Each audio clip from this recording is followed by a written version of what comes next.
স্নেহের শিক্ষার্থী, তোমরা ভালো আছো সবাই? আমরা পড়তেছিলাম নবম শ্রেণীর ত্রিকোণমিতি। আজকের ক্লাসটি হচ্ছে ত্রিকোণমিতির দ্বিতীয় ক্লাস। তো গত ক্লাসে আমরা 9.1-এর ত্রিকোণমিতির যে বেসিক কথাগুলো আছে, কিভাবে এই সূত্রগুলো আমরা পেলাম এবং তাদের সম্পর্কে একটা পরিচিতি আমরা ওইখান থেকে পেলাম। যে ত্রিকোণমিতির অঙ্ক করতে গেলে 6টা অনুপাত জানা থাকতে হবে। সেই 6টি অনুপাত ছিল sine theta, cos theta, tan theta, cot theta, sec theta এবং কোসেক থিটা। এই যে অনুপাতগুলো, এই অনুপাতগুলো নিয়ে আমরা অনুশীলনীর অঙ্ক করব আজকে। তো কিভাবে তাদেরকে অঙ্কগুলো করতে হয়, অনুপাতগুলোর ব্যবহার করতে হয়, সেই সম্পর্কে আমরা জানব। তো এখানে অনুশীলনীর মধ্যে যে অঙ্কগুলো আছে তার মধ্যে খুব ইম্পর্টেন্ট একটা হচ্ছে একটা অবজেক্টিভ নিয়ে কথা, আর 2 থেকে খুব ইম্পর্টেন্ট অঙ্ক আমাদের 2, 3, 4, 5, 2, 3, 4, 5 এই 4টা অঙ্ক একেবারে প্রায় একই টাইপের। তো এখানে আমরা 2 নম্বর অঙ্কটা যদি ভালো করে বুঝি তাহলে 3, 4, 5 এগুলো করতে পারবো নিজে নিজেই। তাহলে 2 নম্বর অঙ্কটা নিয়ে আমরা ডিটেলস কথা বলবো, তারপরে 3, 4, 5 এদেরকে নিয়ে একটু সংক্ষেপে ধারণা দিয়ে দিব। তো 2 নম্বর অঙ্কটা কিভাবে করতে হয় সেটা দেখি, এবং তার প্রয়োগটা যদি একটু আগেই বললাম, যদি ভালো করে আমরা বুঝতে পারি তাহলে পরেরগুলো অনায়াসই করতে পারবো। ঠিক আছে? তাহলে 2 নম্বর অনুশীলনীর মধ্যে 2 নম্বরের যে প্রশ্নটা আছে 9.1-এর 2 নম্বরের মধ্যে দেওয়া আছে সাইন এ সমান 3/4, সাইন এ সমান 3/4 এই মানটা দেওয়া আছে। তো দেওয়া আছে থেকে আমরা যদি শুরু করি, দেওয়া আছে সাইন এ সমান 3/4। এই যে সাইন এ 3/4 এটা দেওয়া আছে প্রশ্নের মধ্যে, তার সাহায্যে আরও যে ত্রিকোণমিতিক অনুপাতগুলো আছে অর্থাৎ কসে, ট্যানে, সেকে, ওই যে বাকি যে আরও 5টা অনুপাত আছে তাদের মানগুলো কেমন হবে। এখানে বুঝাইতে চাইছে প্রশ্নটার মধ্যে যে সাইনের মান যদি 3/4 হয় তাহলে বাকি যে অনুপাতগুলো আছে কস, ট্যান, কট, সেক এদের মানগুলো কি হবে সেটা নির্ণয় করতে হবে। এটা হচ্ছে প্রশ্ন। ক্লিয়ার প্রশ্নটা? তাহলে যেই মান দেওয়া আছে সেই মানটাকে আমরা জানি, গত ক্লাসে আলোচনা করেছিলাম যে এগুলো হচ্ছে ত্রিকোণমিতি, মানে ত্রিভুজ, সমকোণী ত্রিভুজ নিয়ে এখানে আলোচনা। তাহলে এই যে সাইনে সমান 3/4 আছে, এই মানটাকে যদি আমরা সমকোণী ত্রিভুজের মধ্যে বাহুগুলোর সাথে তুলনা করি, বাহুগুলোর মধ্যে এই মানগুলো বসাই, তাহলে কেমন হয় সেটা দেখি। তাহলে এখান থেকে যদি আমরা একটি সমকোণী ত্রিভুজ এঁকে নেই, এটা হচ্ছে একটি সমকোণী ত্রিভুজ। তো এই সমকোণী ত্রিভুজের মধ্যে আমরা এ বি সি যেই বিন্দু দিই, একটা ত্রিভুজকে সুন্দর করে প্রকাশ করার জন্য 3টা বিন্দু দিতে হয়, সাধারণত আমরা এ বি সি প্রয়োগ করি। তো এখানেও এ বি সি 3টা বিন্দু আমরা দিব। তো খুব একটা ইম্পর্টেন্ট কথা, খেয়াল করার বিষয়, আগে আমরা ত্রিভুজ একে যে কোনো জায়গা থেকে এবিসি দিয়ে দিতাম, এখানে এ, এখানে বি, এখানে সি, বা এদিক থেকেও দিতে পারতাম ইচ্ছা মতো। কিন্তু এখন ত্রিকোণমিতির ক্ষেত্রে এবিসি ইচ্ছা মতো দিলে হবে না, সেইখানে দেওয়ার ক্ষেত্রে কিছু তোমাকে কৌশলী হইতে হবে, কিছু টেকনিক অবলম্বন করে বিন্দুগুলোকে দিতে হবে, তাহলেই অ্যান্সারটা আমরা সঠিকভাবে নির্ণয় করতে পারবো। এই জায়গায় খেয়াল করি আমরা সাইন এ আছে, তো কখনো সাইন এ না থেকে সাইন থিটা থাকবে, সি থাকবে। আমরা গত ক্লাসে যে পড়েছিলাম সেখানে পড়েছিলাম সাইন থিটা। তো থিটার জায়গায় এখন এ আছে, এটা কোনো সমস্যা না। থিটা থাকতে পারে, এ থাকতে পারে, বি থাকতে পারে, যখন যেটা থাকবে আমরা ওই অনুসারেই কাজ করব। তাহলে এখন সাইন থিটা না থেকে আছে সাইন এ। তাহলে সাইন এ যেতে আছে, তাহলে আমরা এ বিন্দুটাকে এমন জায়গায় দিব যেখানে বিবেচ্য কোণটা আমাদের হিসাব করতে সুবিধা হয়। তো তো সাধারণত এই পাশের কোণ মানে নিচে বাম পাশে হোক ডান পাশে হোক এই নিচের কোণটাকেই আমরা এ বিন্দু ধরব। ওই যে এখানে এ, যদি এই জায়গায় বি থাকতো তাহলে এই বিন্দুটাকে আমরা বি ধরতাম। এখানে যদি সি থাকতো তাহলে এখান থেকে সি ধরলে হিসাবটা করতে সুবিধা হতো। আর বাকি যে দুইটা বিন্দু আছে বি এবং সি, সেটা আমাদের ইচ্ছা মতো দিতে পারবো। এখানে বি দিতে পারবো বা এখানেও বি দিয়ে শুরু করতে পারবো। তো আমরা এই জায়গায় বি দিলাম, এখানে সি দিলাম। তাহলে এই যে সাইনে আছে তার এ বিন্দুটাকে আমরা এই জায়গায় বসাই এবিসি একটি সমকোণী ত্রিভুজ আঁকলাম। তারপর এই তিনটা বাহুর মধ্যে এখানে কিছু বাহুর মান দেওয়া আছে। তাহলে সাইন এ, সাইনের সূত্রটা আমরা গত ক্লাসে জানি। সাইন মানে হচ্ছে সাইন থিটা যদি থাকুক বা এ যদি থাকে, এখানে এ আছে এ দিব, তাহলে লম্ব বাই অতিভুজ এরকম। তো সাইনের লম্ব বাই অতিভুজ। এখন এই কোণের বিবেচনায় লম্ব হচ্ছে কোন বাহুটা? বিসি বাহু। তাহলে এইটা হচ্ছে তার মান 3। ওই যে লম্ব মানে উপরের লম্ব মানে এইখানে লম্বের মানটা বোঝাচ্ছে 3। আর অতিভুজ সাইনে মানে অতিভুজ নিচে, তাহলে অতিভুজের জায়গায় এখানে বোঝাচ্ছে 4। আর এই ত্রিভুজের মধ্যে অতিভুজ হচ্ছে যে সমকোণের বিপরীত বাহু মানে এসি, তাহলে এই বাহুটা হচ্ছে 4। ক্লিয়ার বিষয়টা? যে একটি সমকোণী ত্রিভুজের মধ্যে একটি অনুপাত যদি দেওয়া থাকে, একটি অনুপাত মানে দুইটি বাহু এখানে আছে, দুইটি বাহুর মধ্যে একটি লম্ব আর একটি অতিভুজ, তাহলে লম্বটাকে এখানে লম্ব যে বাহুটাকে বোঝাচ্ছে সেই বাহুর মধ্যে মানটা বুঝাই দিলাম। আর অতিভুজ হচ্ছে এখানে এসি বাহু, তার মধ্যে দিয়ে দিলাম 4। ঠিক আছে? তো প্রশ্নের মধ্যে যেটা চাইছে আবারও উল্লেখ করতেছি, সেখানে বাকি যে অনুপাতগুলো আছে cos tan তাদের মান বের করতে হবে। তো cos tan এইভাবে বাকি যদি আমরা বাহুগুলো বের করতে চাই, ত্রিভুজটির তিনটি বাহুরই প্রয়োজন, মান জানা থাকা প্রয়োজন। কিন্তু আমাদের জানা আছে কয়টা? দুইটি বাহু।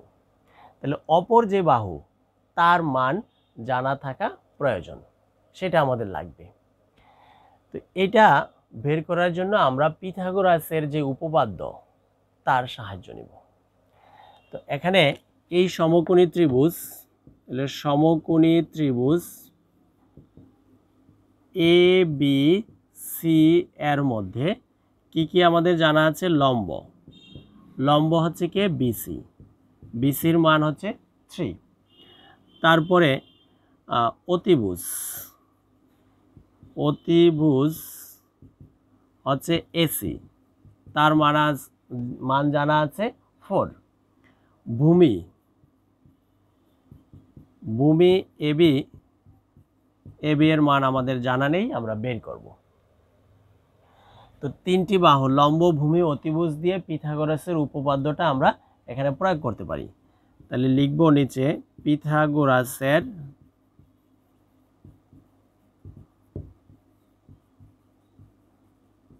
উপপাদ্য অনুসারে। তো পিথাগোরাসের উপপাদ্য অনুসারে কেন পিথাগোরাসের উপপাদ্য প্রয়োগ করতেছি? উদ্দেশ্য হচ্ছে ওই যে অপর বাহু মানে ভূমি, ভূমির মান যে আমাদের জানা নেই, ওই জানার জন্য, সেই মানটা বের করার জন্য এখানে আমরা পিথাগোরাসের উপপাদ্য প্রয়োগ করছি। তাহলে পিথাগোরাসের উপপাদ্য অনুসারে আমরা জানি লম্ব স্কয়ার প্লাস ভূমি স্কয়ার প্লাস সমান অতিভুজ স্কয়ার।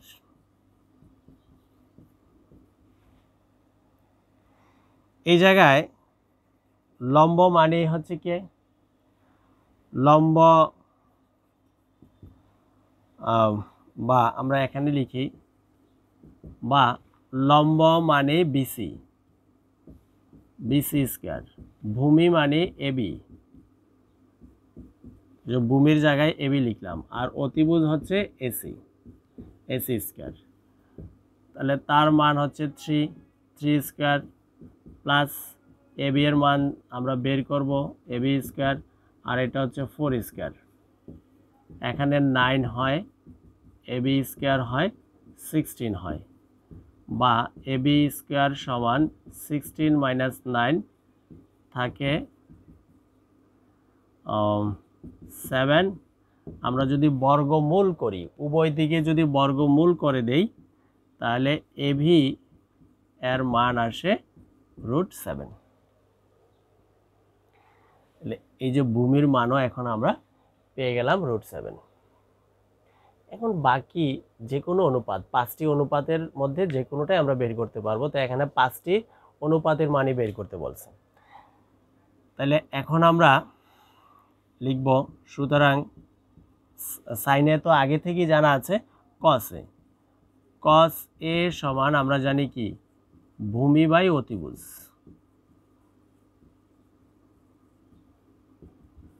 তো ভূমি এই ক্ষেত্রে কে, এবি।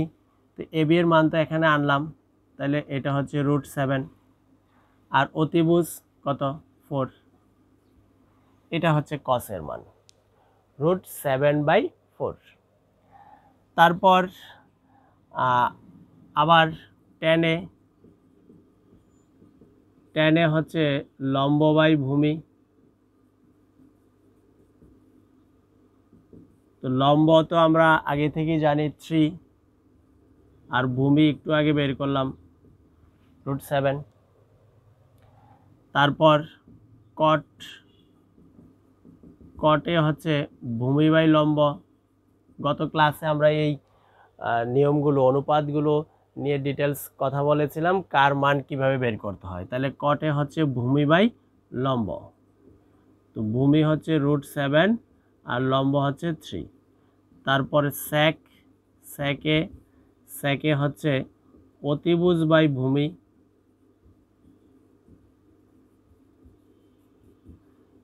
অতিভুজ হচ্ছে 4, ভূমি হচ্ছে √7। আর সবশেষ যেটা আছে cosec a হচ্ছে ভূমি অতিভুজ বাই লম্ব।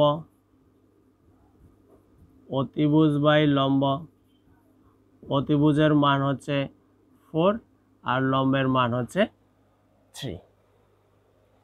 তাহলে এইভাবে আমরা সবগুলো অনুপাত বের করতে পারলাম। এটাই জানতে চাইছে যে অন্যান্য অনুপাতগুলো কি। তাহলে অ্যান্সার লিখে আমরা কি দিব, সবগুলোর মানগুলো লিখে দিব। অ্যান্সার সাইনের মান এত, কসের মান এত, ট্যানের মান এত, কটের মান এত, সেকের এত, কোসেক এত। তাহলে এই যে সিস্টেমটা, মানে যেই মানটা দেওয়া থাকবে প্রশ্নের মধ্যে, তার থেকে আমরা যার মান দেওয়া থাকবে না, ত্রিভুজের আরেকটা বাহু দেওয়া থাকবে না, সেই বাহুটা প্রথমে বের করে নিব পিথাগোরাসের উপপাদ্যের সাহায্যে।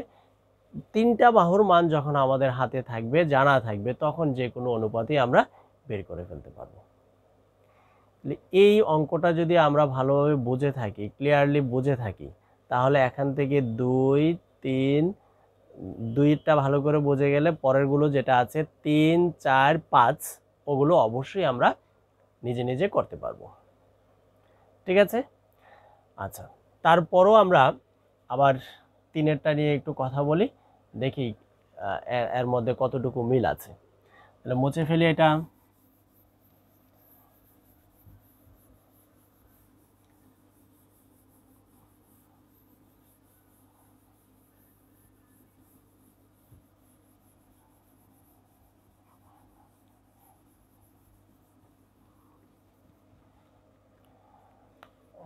পর্ব 2 সেটা থাকুক লেখা।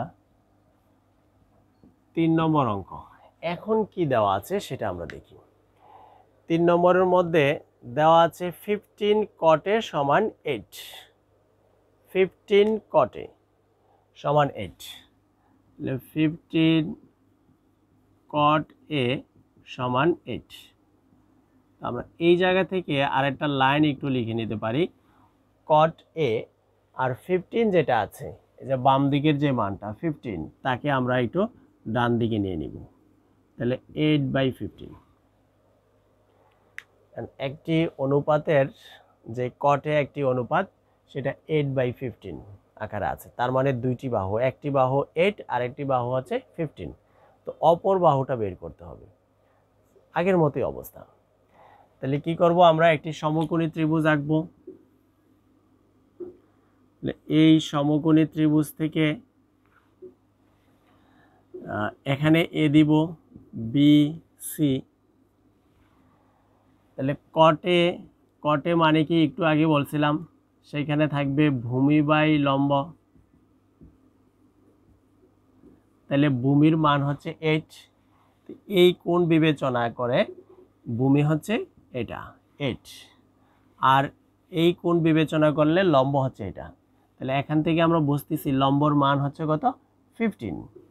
তাহলে 15, তাহলে এখানে জানা নেই কোন বাহুটা এসি কুই অতিভুজ, তাহলে অতিভুজ জানা নেই। ঠিক আছে, তাহলে আমরা লিখব সমকোণী ত্রিভুজ এ বি সি এ, লম্ব জানা আছে, লম্ব হচ্ছে বিসি, তার মান এখন 15। ভূমি হচ্ছে এবি, তার মান 8।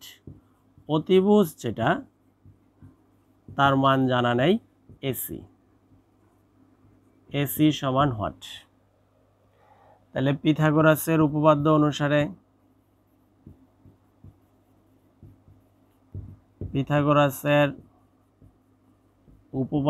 অনুসারে আমরা লিখব অতিভুজ স্কয়ার সমান লম্ব স্কয়ার প্লাস ভূমি স্কয়ার। এখানে একটু আমরা খেয়াল করি, আগের অঙ্কটার মধ্যে লম্ব স্কয়ার আর ভূমি স্কয়ার সমান চিহ্নের, এই সমান চিহ্নের বাম দিকে লিখছিলাম, অতিভুজটাকে লিখছিলাম ডান দিকে। এখন কি লিখলাম আমরা, লম্ব স্কয়ার আর ভূমি স্কয়ার লিখলাম ডান দিকে, অতিভুজ বাম দিকে। কেন? এটা আমাদের ইচ্ছা মতো যে কোনো সাইডেই লম্ব স্কয়ার ভূমি স্কয়ার লিখতে পারি, অতিভুজ লিখতে পারি, ডানে বা বামে। তবে যখন যার মান আমরা বের করতে চাইব, সেই মানটা যেহেতু বের করব, তার মান যেহেতু বের করব, সে বাম দিকে থাকলে সুবিধা। এই জন্য এখন যেহেতু আমরা অতিভুজের মান বের করতে চাইতেছি, অতিভুজটাকে বাম দিকে লিখছি। আর কেউ যদি ডান দিকে লিখার পর আবার তাকে ঘুরাইয়া বাম দিকে নিয়ে আসতে হবে, সমস্যা নেই। তাহলে বা দিয়ে আমরা পরের লাইনে অতিভুজ মানে এসি স্কয়ার, আর লম্ব হচ্ছে বিসি স্কয়ার, ভূমি হচ্ছে এবি স্কয়ার। তো এখান থেকে এসি স্কয়ার সমান লম্ব 15 স্কয়ার, আর ভূমি হচ্ছে 8 স্কয়ার। তো এই জায়গা থেকে আমরা এসি স্কয়ার, এটা হচ্ছে 15 বর্গ করলে 225, এটা হয় 64। এসি স্কয়ার সমান 982। তো এটাকে যদি আমরা বর্গমূল করি তাহলে 17 আসে। তাহলে এসি মানে ওই যে অতিভুজের মান পেয়ে গেলাম আমরা 17। ঠিক আছে, এবার কার মান বের করতে বলছে? এখন সবগুলোর মান বের করতে বলে নাই, আমরা প্রশ্নটা একটু দেখি কার মান বের করতে বলছে। প্রশ্নের মধ্যে বলছে সাইনে ও সেকের মান বের করো। তো সুতরাং সাইনে লিখে ফেলবো আমরা। সুতরাং সাইনের সমান আমরা জানি লম্ব বাই অতিভুজ। তো লম্বের মান, লম্ব হচ্ছে এখানে 15, অতিভুজ একটু আগে যেটা বের করলাম এসি এর মান, এই যে এসি এর মান 17, তাহলে 15/17। আরেকটি বের করতে বলছে সেকে। তো সুতরাং সেক এ সমান আমরা জানি অতিভুজ বাই ভূমি। এখানে এই যে অনুপাতগুলো গত ক্লাসে আমরা যে লিখে দিছি, ওই মানগুলো, এই যে অনুপাতগুলো সাইন থিটা কি কস থিটা কি, এগুলো মুখস্থ থাকতে হবে। তাহলে সেক এর সমান অতিভুজ বাই ভূমি। অতিভুজ হচ্ছে একটু আগে যেটা পাইলাম 17, ভূমি হচ্ছে 8। তাহলে অ্যান্সার এই দুইটাই এখানে জানতে চাইছে, একটা হচ্ছে 15/17 আর একটা হচ্ছে 17/8। ক্লিয়ার? তো এইভাবে আমরা পরের যে 4 এবং 5 সেম টাইপের, মানে এই বেসিকটাই হচ্ছে বিষয়। তো এখান থেকে 2, 3, 4, 5 এই অংশটা থেকে যে কোনো একটা সৃজনশীল প্রায়ই থাকে, খুবই ইম্পর্টেন্ট অংশ এগুলো। তাহলে আমরা 2-3 করে ফেললাম, 4-5 নিজেরা ট্রাই করব, অবশ্যই পারবো যদি এই কথাগুলো বুঝে থাকি। গতকাল যেই ক্লাসটি আমরা করেছিলাম সেইখানে অনুপাতগুলো এবং সূত্রগুলো যদি আমাদের মনে থাকে, আর এই ব্যবহারগুলো আজকের ক্লাসটা যদি মনোযোগ সহকারে করে থাকি, সিস্টেমটা যদি আমরা বুঝি, তাহলে অবশ্যই 3-4ও করতে পারবো। আর আবারও বলতেছি 2-3-4-5 এখান থেকে প্রায় সময়ই একটা সৃজনশীল থাকে, তাহলে আমরা পারবো আশা করি। তো ঠিক আছে, এতক্ষণ মনোযোগ সহকারে ক্লাসটি দেখার জন্য অসংখ্য ধন্যবাদ। ভালো থাকো, পরবর্তী ক্লাস দেখার জন্য অপেক্ষায় থাকো। ওকে।